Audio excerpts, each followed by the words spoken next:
కురుక్షేత్ర యుద్ధంలో కర్ణుడు అర్జున్ని చంపడానికి సర్పముఖాస్త్రాన్ని సంధించాడు. ఈ అస్త్రానికి అధిపతి తక్షకుని కొడుకైన అశ్వసేనుడు. కర్ణుడు అస్త్రాన్ని అర్జునుడి కంఠానికి గురిపెట్టాడు. కానీ గురి కొంచెం కిందకు ఉండడం గమనించిన శల్యుడు, కర్ణ నీ గురి తప్పుతుంది, అర్జునుడి కంఠానికి సూటిగా గురిపెట్టు అన్నాడు.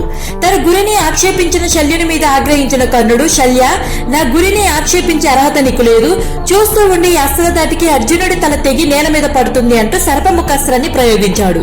ఈ సమయంలో కృష్ణుడు తన వివేకంతో అస్త్రం విస్ఫోటానికి ముందే రథాన్ని భూమిలోకి 5 అంగుళాలు కూర్చాడు.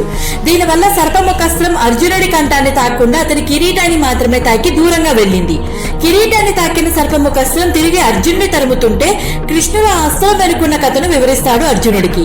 కాండవ వనదాన సమయంలో అర్జునుడి చేత చనిపోయిన తక్షకుడి కుమారుడు ప్రతీకారం తీర్చుకోవడానికి అశ్వసేనుడు ఈ రూపంలో వచ్చాడని చెప్తాడు.